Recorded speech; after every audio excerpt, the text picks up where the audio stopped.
Okay, hello everyone. It's me again. We will continue the discussion on the course of Politics of International Cooperation / Politik Kerjasama Internasional. And today our material is about epistemic community. This will be a meeting number 6 for both classes, and we are expected to do this until the next meeting. So after the 7th meeting, we will be having midterm exam. I will give you the update on the mechanism of a midterm exam later.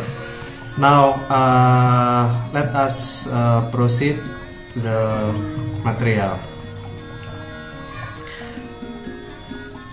The title is Epistemic Communities and International Cooperation. In previous meetings, we have discussed about what is international cooperation, what are the principles on the international cooperations, and also some of the tools that we can use, such as reciprocated measures, such as two-level games, and also to calculate payoffs, structure, and also the schedule of the future. Now here in this opportunity, we will talk about other actor in international relations that can be influential in setting up international coordination, especially for cooperation. And this community are the collection of those experts, scholars, and people dedicated themselves in understanding specific knowledge. And these people might be beneficial, might be very helpful for the decision makers, state leaders, international actors, to help them set up a better policy for international cooperation. Let us proceed with the first slide. Now here in this slide, I show you one of the website of a group called Americans for Free Trade. It stated that the community is a broad coalition of American business, trade organizations, and workers united against tariffs. Now, when we talk about epistemic community, could you please tell me whether this group can be considered as an international community? What do you think? Well, it looks like this group has a fancy website. What about the feature of this group and also the definition? Maybe they have their programs. Let us take a look who they are. The next slide. The Americans for Free Trade. There they mention some of the groups within this community. There are many of them. For example, the Texas Retailers Association, Computing Technology Industry Association, also Maryland Retailers Association, American Coatings Association Incorporated, Sports and Fitness Industry Association, American Home Furnishing Alliance, also American Lighting Association, American Petroleum Institute, etc., etc. Now, if you have some cases, if something comes on your mind, please do let me know. What is this group can be considered? Now, the group called them as a group that shares the broadly held concern about the impact to the US economy of the Section 301 tariffs on imports from China, Sections 232 tariffs on steel and aluminum imports, and corresponding retaliation against US exports. They say that we agree that China must be held to account for its violations of our trade laws and the international trade obligation all nations share. However, imposition of a tariff of up to 25% on $250 billion worth of China products, and the threat to impose a similar duty of $267 billion more of such products will not remedy the situation.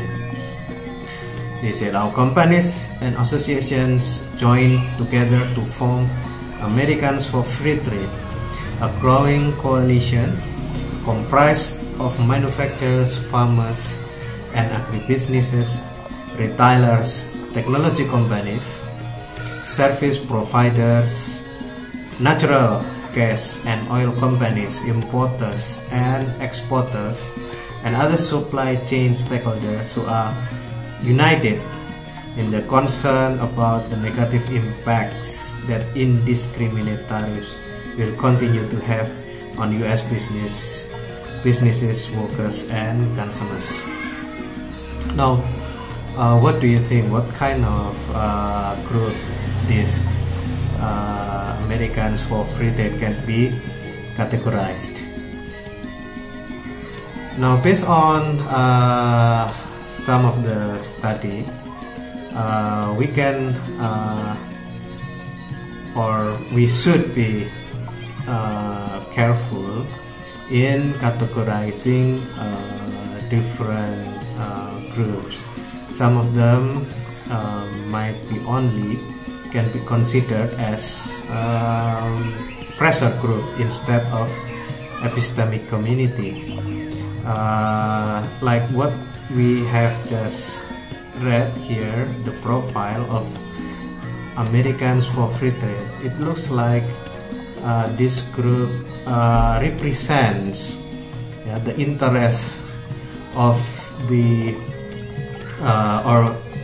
different business community in the United States, and of course it has a common or shared political ideology. We can clearly understand from their statement that they are having concern on the influx of foreign products, namely from China, and also they have this goal, or they are aiming to influence the decision of the American government. So if this group behave like this, could it be considered as an epistemic community? Well, you have to go perhaps deep into the website and seek some of other clues that might help you to define. If they don't have enough research, and if they don't have this kind of common or shared principles and also values, or perhaps they don't have enough tools to validate or verify the knowledge that they gather, perhaps we cannot really say that they are part of epistemic community, but they are important in the democracy as a pressure group.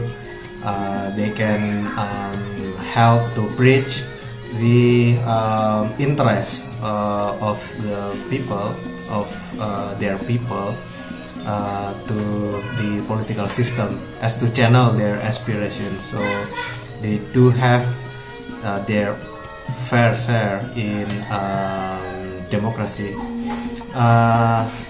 Now let us take a look at the other group that I asked you to identify.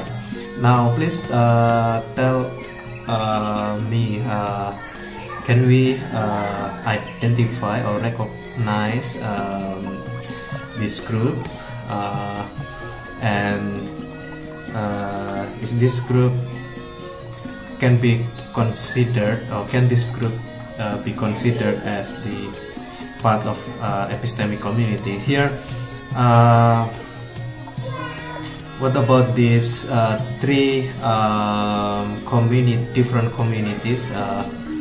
International relations community, international economics community, and climate science scholars that have their own approach regarding to the UNFCCC or Paris Agreement. What do you think? Apparently, those different groups have their own discipline, of course, different knowledge specialization that may shape their position vis-a-vis government, or whether they will support the government or not, or perhaps to give the government suggestion and also advice. These three different groups have different causal beliefs as well. They do have their own knowledge and methods. They have their causal beliefs. They have their own values, also perhaps interests. Now, climate scientists, for example, they have the expertise to measure whether the agreement could limit emissions enough to save global climate. Through natural science, they can calculate the damage that can be caused by the increase of emission globally, and they have their own there is a very loud motorcycle. Okay, we are safe to save for example, let's say global warming. Now, the other group, international relations scholars, have their own expertise about politics behind the agreement, how different countries arrive into consensus and start to set up a regime, international regime, to help international cooperation to be implemented. For example, they have this knowledge about the process. Meanwhile, international economists may have different point of view. They can calculate the cost and benefits of the agreement to world economics, for example. So those three groups have their own shared knowledge. They have their own methods of validating the data, what kind of data that they consider to be very important. Perhaps the climatologists, the climate scientists, they don't really need political data that much, and vice versa. Well, they do still need some of the data that can help them to build argument, but they put their own weighting to what kind of data that they really want. International relations scholars, students like you, researchers like me, we always want to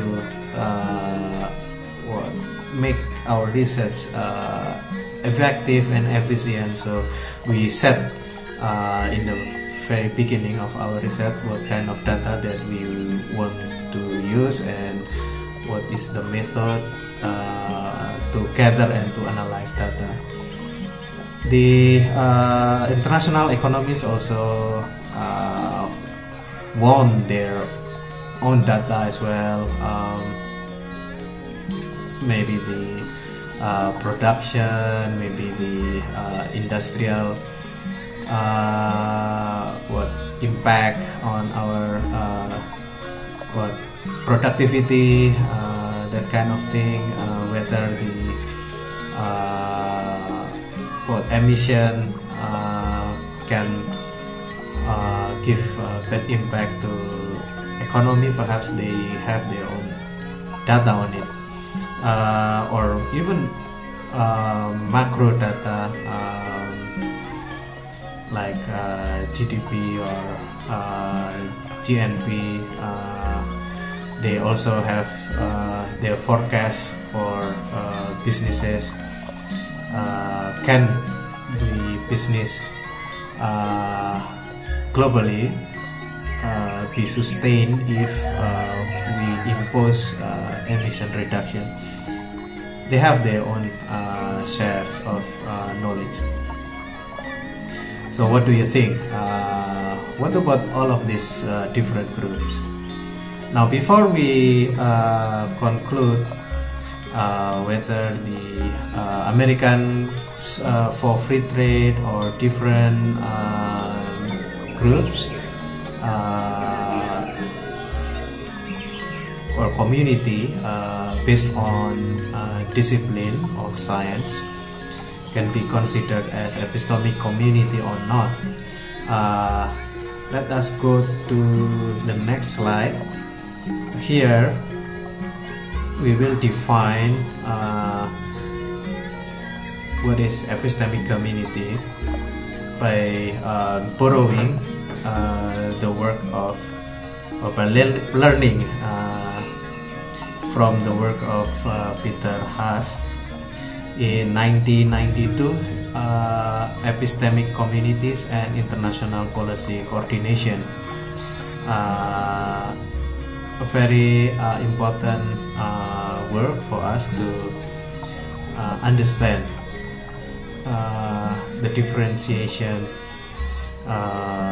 between epistemic community and other groups in our system. Here is this picture giving a lecture about epistemic community. Now, next slide, the definition. So, according to Peter Haas, epistemic community is a network of professionals with recognized expertise and competence in particular domain or authoritative claim to policy relevant knowledge within that domain or issue area. So they are very specific. They work on very limited scope of issue, and they are very precise with the competence. So they have this kind of authoritative position in which people can always refer to, and their expertise are expertise are recognized by their competence. Now, based on this definition, we can have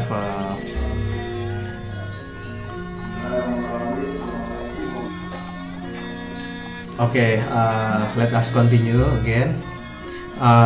They have these four characteristics of their common features. Number one is the set of normative and principled beliefs, which will provide them with this value-based rationale, the rationalization for their actions. Now, important key is value-based rationale. It means that their calculation of costs and benefits that will lead to a certain foreign policy or certain international policy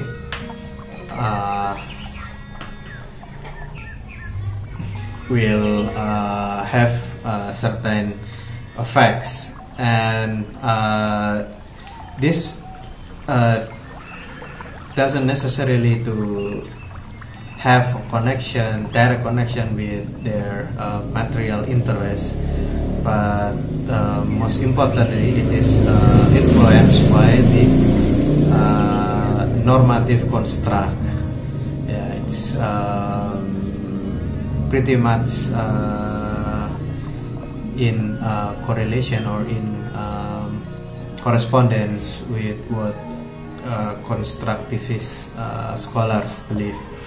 Now, number two, that they have these shared causal beliefs, which are derived from analysis on practices. So they learn from the practices so far throughout the history. They learn the best practices, they learn the failures of other practices, and they understand the correlation between the causes and the policy, and it's it's very important for them, because it will help them to understand correlation between factors.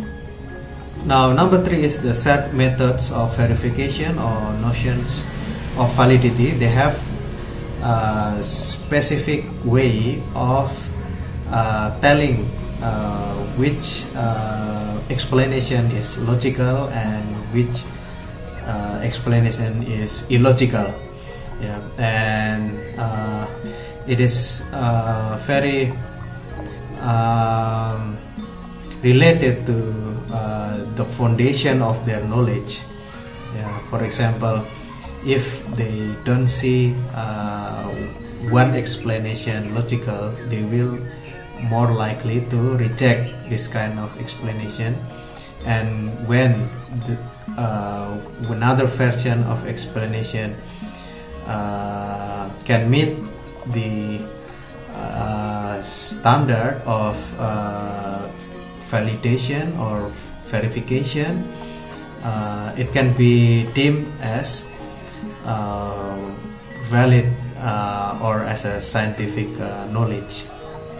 Now, lastly, is about the interests and common policy goals. They shared common policy preference. What is the outcome that they want to get, and how to get this specific outcome? Usually they have this shared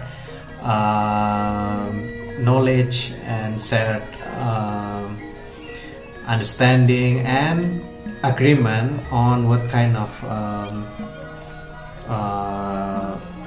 methods and goals that they want to really achieve. This is the definition of Peter Haas. It is very influential to the development of epistemic community studies in international relations. Now, to the next slide. This is the picture of the expert meeting on methods and tools and on data and observations under the Nairobi Work Program on Impact, Vulnerability and Adaptation to Climate Change. We can say that they are part of this epistemic community supporting UNFCCC. Now, the question is why the epistemic community is very important in promoting international cooperation.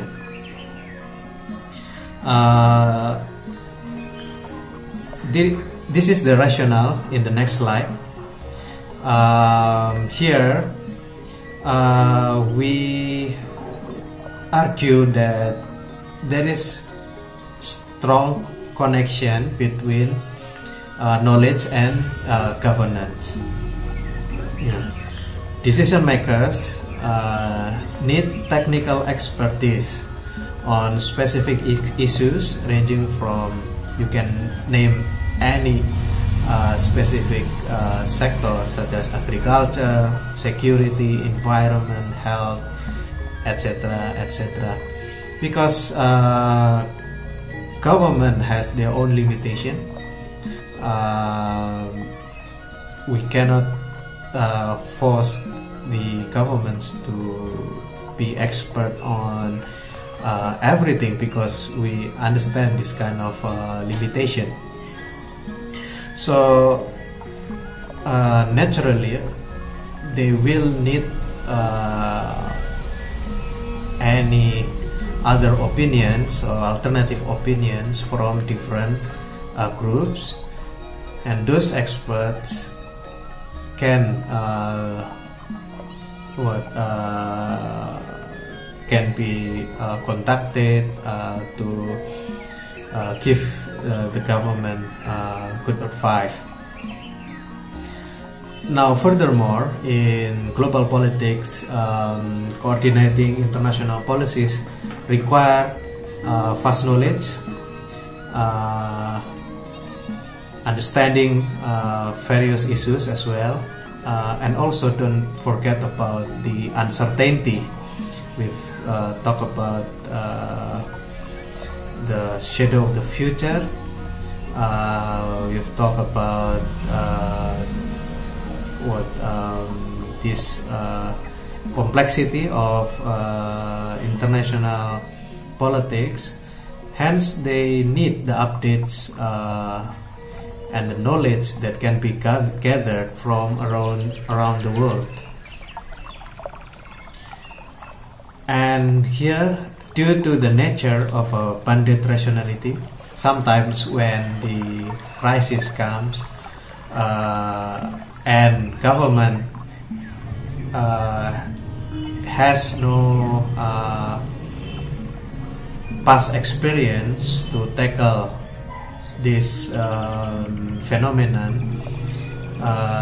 they cannot really rely on the template or default policy that they have. They have this limitation, or we say bounded rationality, especially in very pressing time. They have this limitation.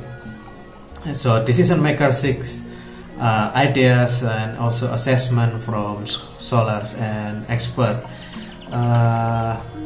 For example, like what we experience nowadays, the spread of the coronavirus will eventually force the government to consult, different government to consult with the experts, be it international experts, domestic experts, experts from WHO that can give a very effective and scientifically valid advice. Now, different perspectives also in addressing a specific issue might also enrich and elevate the quality for solution findings. Yeah, so the more you have people that ready to give you good advice, it's the merrier, so that you have this wide range of options for your policy making. So these four considerations can be considered as the rationale behind the increasing role of epistemic communities in our world politics. Next to the slide here about the features of epistemic community based on Haas' work, the shared causal belief, as what we have discussed, is related to shared scientific methodological approach. Example given here: common understanding on law of nature. If this community is comprising of natural scientists, of course they have to be expert on law of physics, biology, biodiversity, geography, you can name it. Also understanding of social or political processes behind a socio-political phenomenon, like what experts from social sciences and political sciences do, and defining also the correlation between freedom and economic development, for example, for those in the economic discipline. And shared principle belief, number 2, common value system and normative construction that has been developed by the society. Value-based rationalization will create common standards or behavior. The value of transparency, also good and clean governments. Perhaps also the example is the value of humanity, human rights, the rights for the people, etc. Okay guys, actually I took a break just a moment ago due to the audio disruption. I think I might have to buy a clip-on mic in order to help me in future videos. Now, last slide, we talk about we discussed about epistemic community features from slide number 9 about what is the meaning of shared causal belief, also the meaning of shared principle belief, shared knowledge base, and shared interest. Now we move to the next slide. The next slide is about the matrix developed by Peter Haas in 1992. You can see this matrix has 4 quadrant. Wait a moment, let me just turn off the internet because there are a lot of messages coming. Okay, the internet is off. As you can see here, we have 2 variables, the causal beliefs on the top, and in the left side the principal beliefs. Now causal belief related to shared scientific methodological approach, and shared principal belief or principal beliefs on the left side is about common value system and normative construction. The trust or the respect to the values can be understood as the willingness to follow the set of rules and norms. Now here in the on the causal belief side, in the upper side, there are 2 columns for causal belief, the shared one and unshared. The same thing also applied to the left column, the shared and unshared for principal belief. Peter Haas concluded that epistemic community is a group that sharing both causal beliefs and not principal and normative beliefs. Here I put the color lavender, purple, to signify the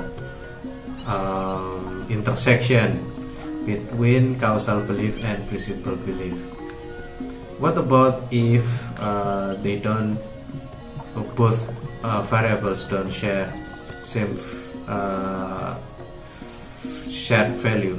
Now if your principal beliefs is unshared and only shared causal belief, meaning methodologically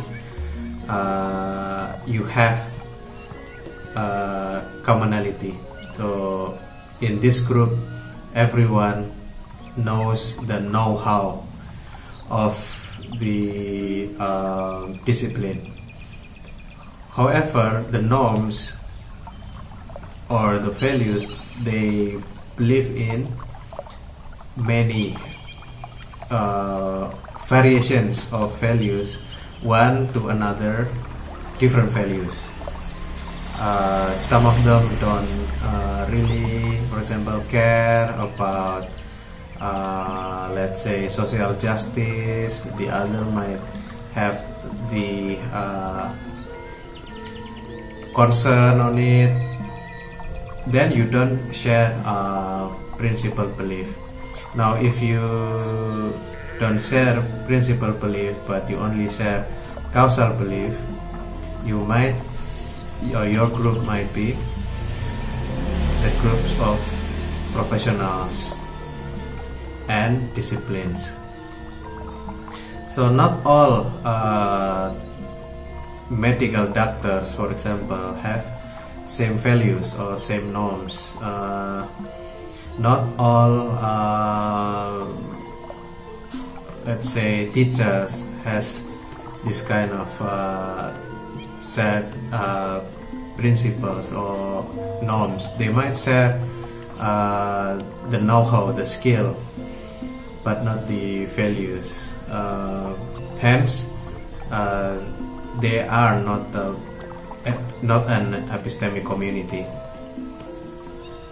Now, what about the rest? Here, if the group has shared principal beliefs, but not on causal beliefs, meaning they have the same concern, they want to respect same values, believing in same norms, but they don't have this same methodology, same know-how or skill, then they become just these interest groups. So it is understandable that the example I gave you in the beginning related to the group called the American for Free Trade, they are coming from different discipline or different background of skill possession. For example, these people are coming from computing technology industry, retailers, coming from coatings industry, coming from sport and fitness industry, home furnishing, petroleum institute, and so on and so forth. So these variations of set of skills or know-how are indicating that they are indeed diverse, but yeah, they are indeed diverse, but they are having common values or common principles. In this case, they had of what deep concern on the impact of the low rate of tariffs to the Chinese product. So the values or the norms, the principles are pretty much in favor or supporting classical economic approach. Yeah, so they are concerning about the impact, yeah, of the tariff policy will corresponding to the retaliations against US exports. So they joined together to form this Americans for Free Trade in order to safeguard the values of free trade itself, and it's quite interesting. Now, if the group doesn't share principled belief and doesn't share causal belief. So pretty much it's a collection of people with different background. It means it is a competitive and pluralistic group within, and it can be illustrated by the behavior of the legislators. So if you check, or if we talk about members of the parliaments, they are coming from different political parties, from different parties with different ideological stances. Perhaps some of them coming from independent, also having different background on education of their knowledge and skills. Some of them might come from law background, some of them coming from politics, perhaps even from natural science, from businessmen, from member of former member of the military. So they have many background, having different principled beliefs, and creates this interesting melting pot of people as legislators. And the bureaucrats here, interesting, because if we want to further examine the behavior or the preference of the bureaucrats, they usually have different opinion on certain issues. For example, Ministry of Trade everywhere in the world will be more into opening economic cooperation with other countries. Meanwhile, Ministry of Industry perhaps want to really help secure and protect domestic industries. So you have two different groups with different understanding, and also different understanding on the norms, the values, and different understanding on its practical skills and know-how. Now you have this all of the quadrant here. If you set causal belief and set principal belief, then it must be the epistemic community. I'm sorry. If you don't share causal belief but you share principal belief, can be categorized as interest group. If you share causal belief, you don't share principal belief, then might be professionals or different disciplines.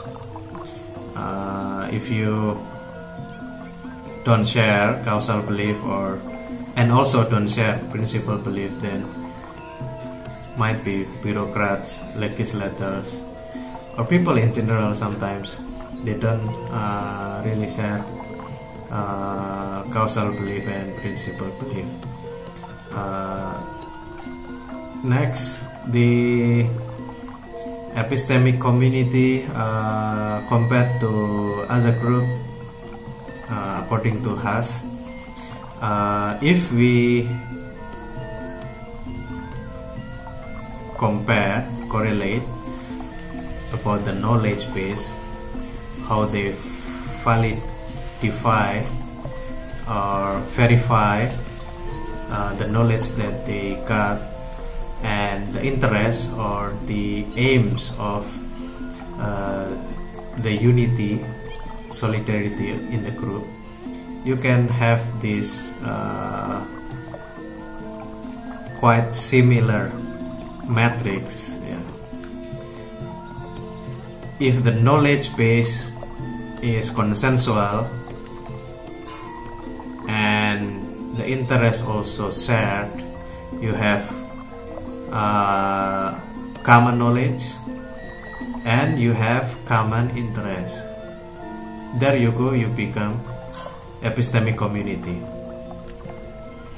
Now, if you don't have consensual knowledge base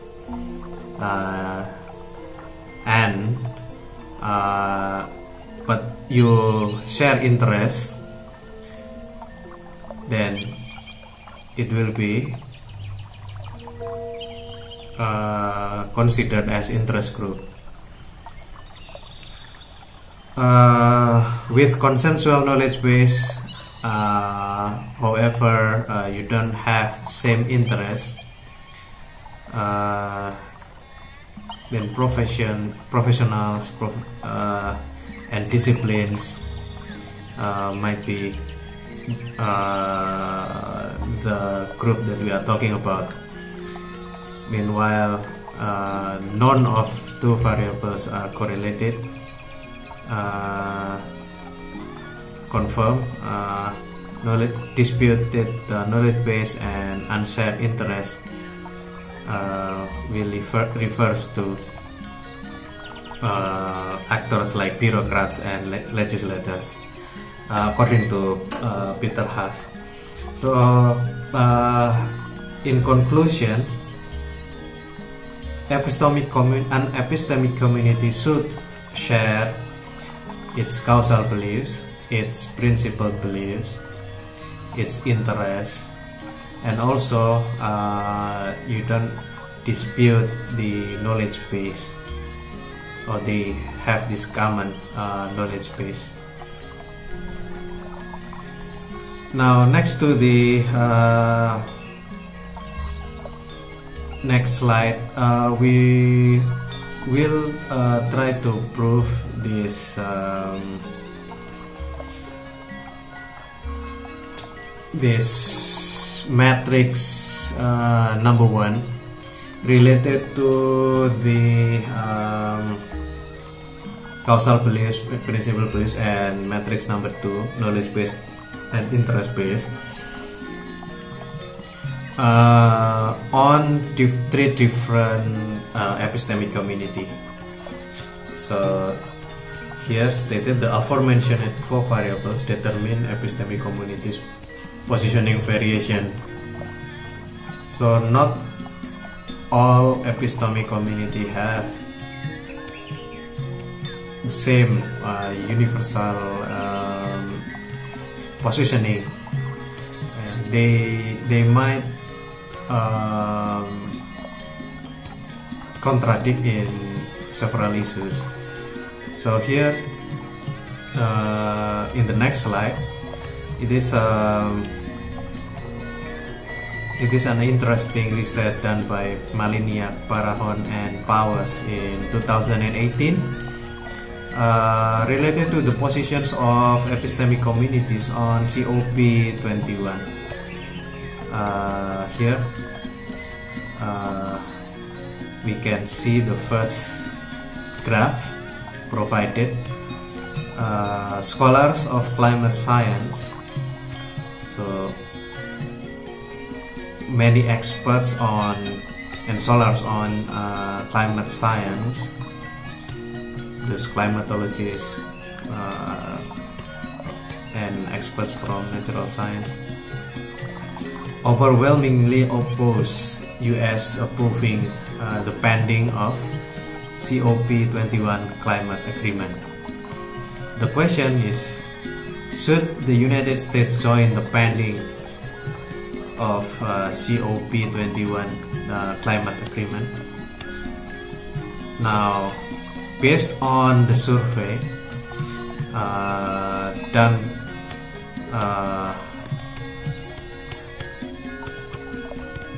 by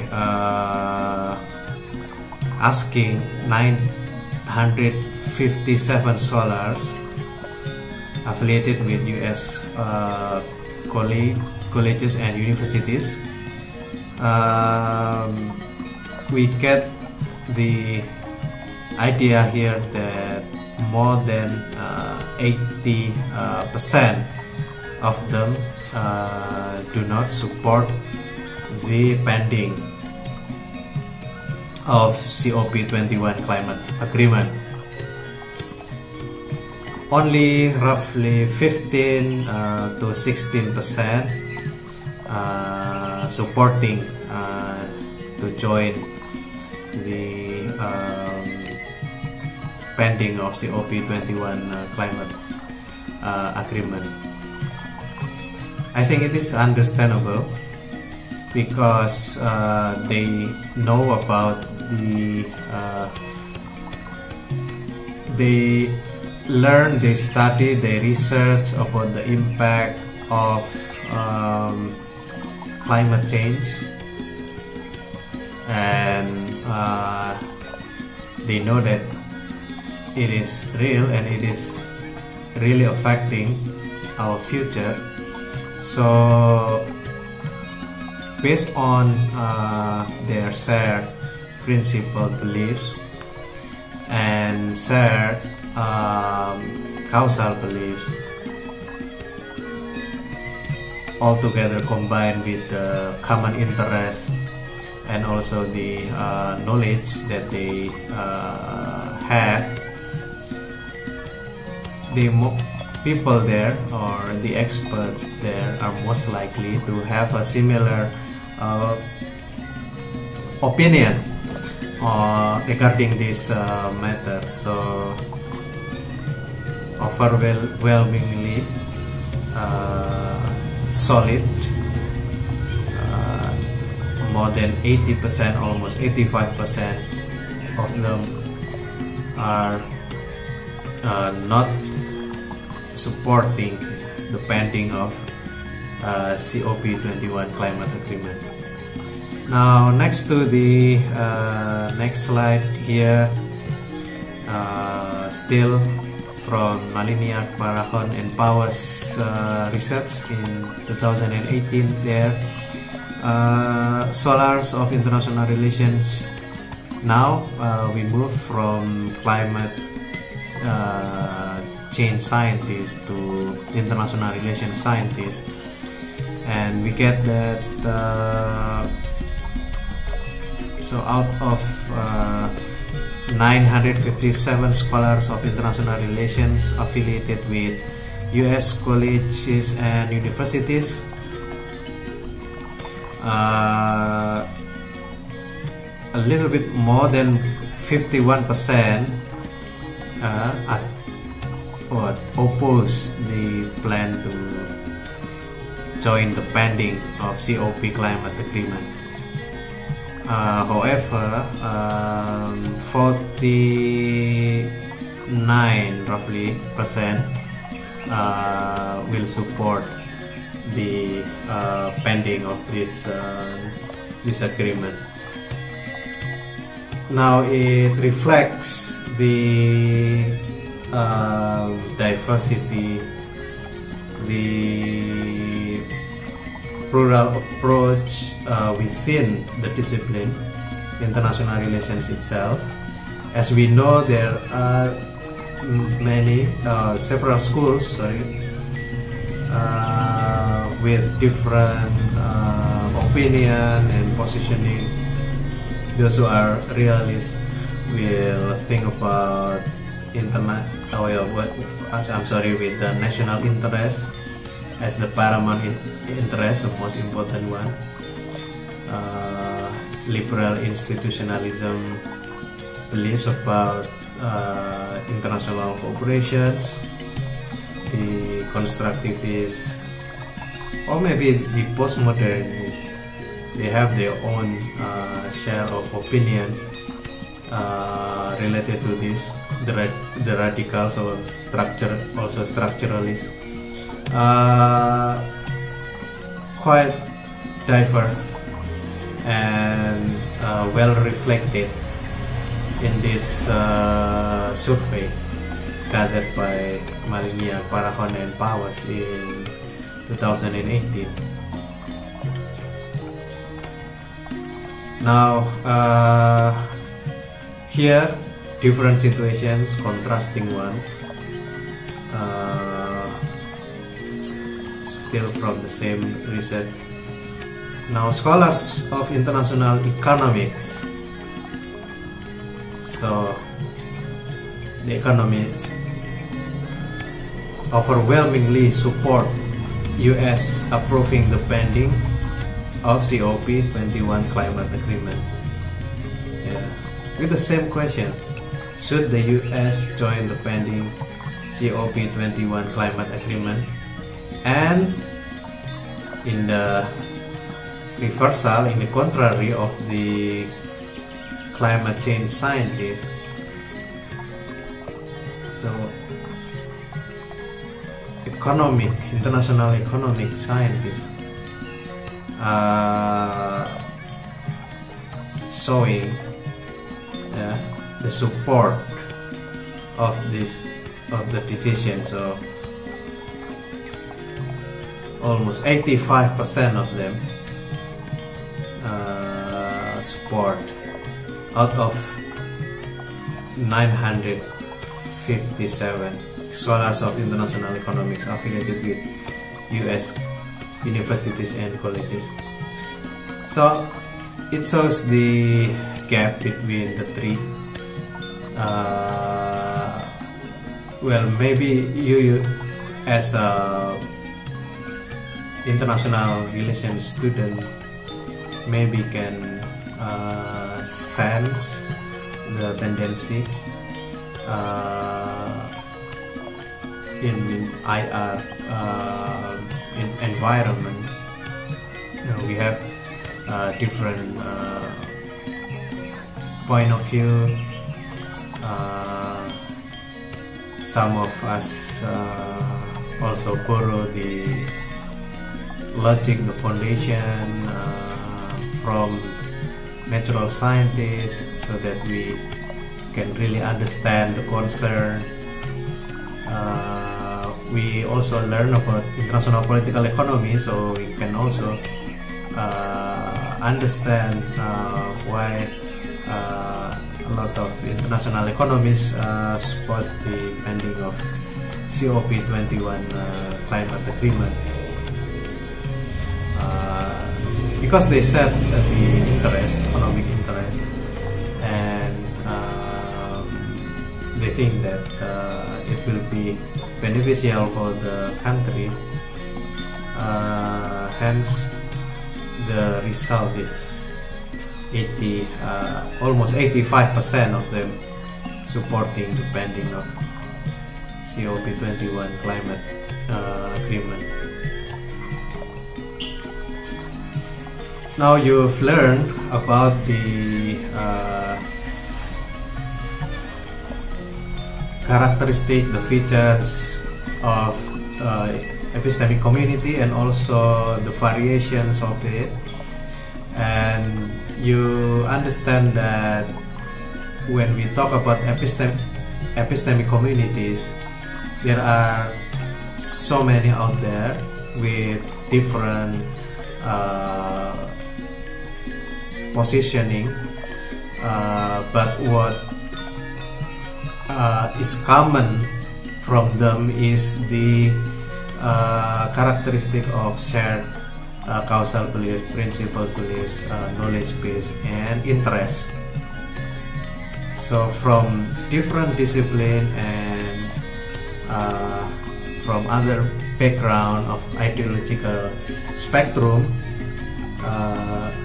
there will be other variation of epistemic community that might not have congruent or corresponding positions about certain issues.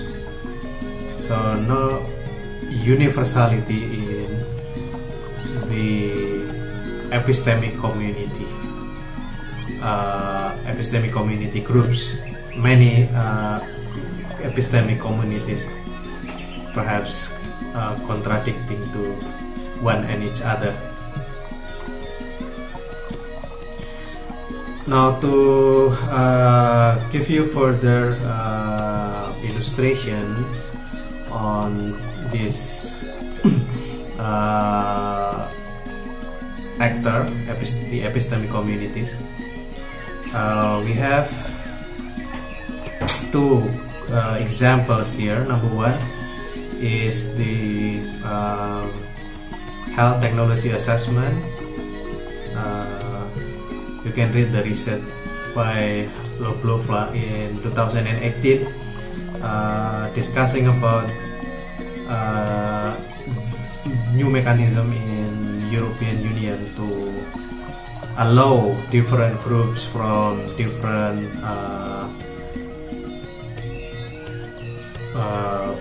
field in health service, doctors, nurses, hospitals, management, administrations, and those interest groups on behalf of the rights of the patients. So many of them, they have this channel, they have this opportunity to assess whether newly introduced technology is meeting the standard of the European Union. So here the European Union has introduced a mechanism to invite the role of epistemic community in assessing the standard and feasibility of new technologies in health sector. And these technologies varies. The new developed technologies, including new medicines, new equipment, new prevention method, new rehabilitation method, new curative method, many variation of new technologies has to be under the scrutiny of different stakeholders, scholars and experts on health technology and health services. And it's actually really good so that the European Union can gain more information on the effectivity, on the standard quality of the new technology.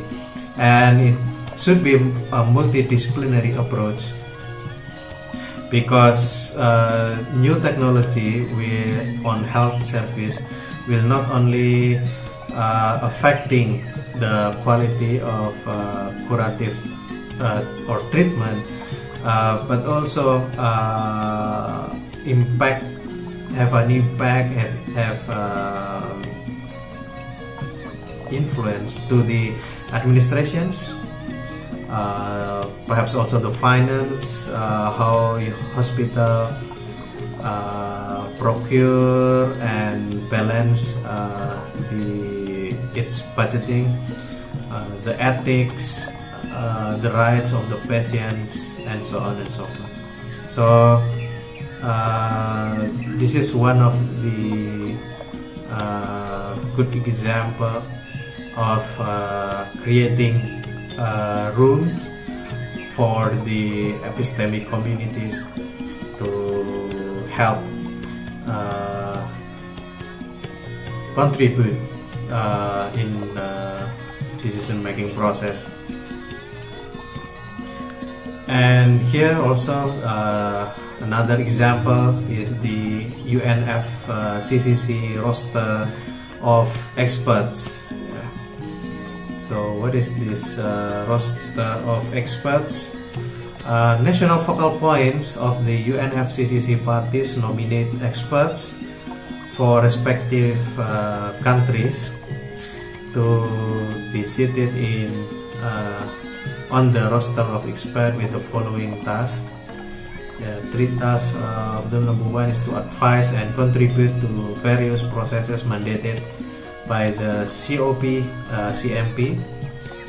of the Kyoto Protocol, also CMA on the Paris Agreement and the subsidiary bodies. scientific and technological advice and subsidiary body for implementation.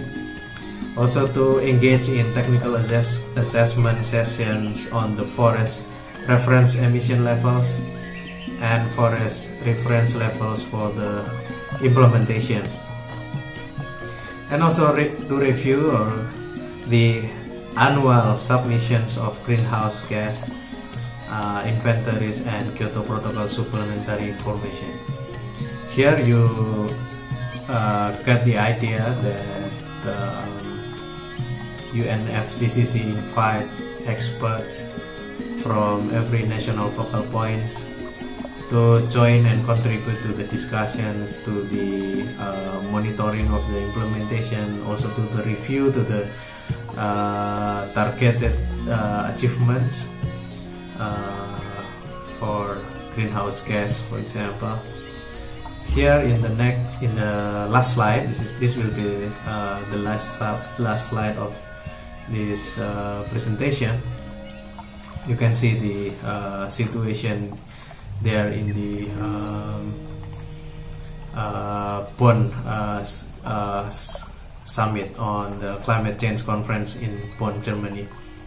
That also invite the expert from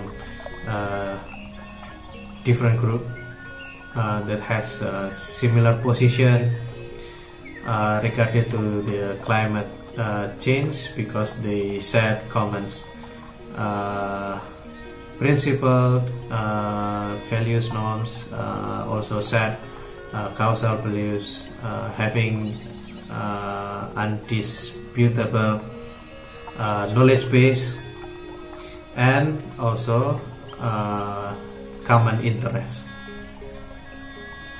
Now this group can help to harmonize and coordinate international policy, as what we witness from the UNFCCC mechanism.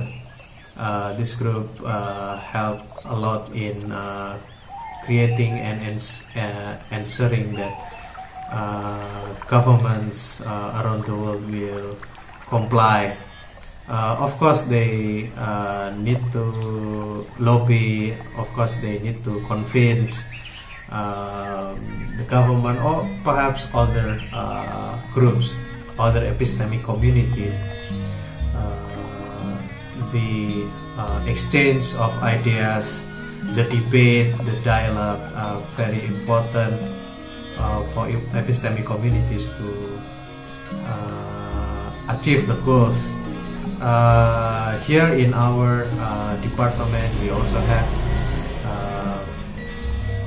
lecturers like Pak Muhadi or Mas Yudi, Mas Yunizar Adiputra, who are also working in lobbying governments to ban nuclear weapon, and they also develop the knowledge and doing knowledge production, but also socialization under the ICANN international campaign to abolish nuclear weapon. So please let me know, can we consider ICANN and its community as epistemic community, as well as international lobbyer for peace? They got the Nobel Peace Prize in 2017, so for sure they got the recognition. But please do let me know, right in the Facebook comment column below, so that we can have a good discussion. That is all, friends, our discussions for today.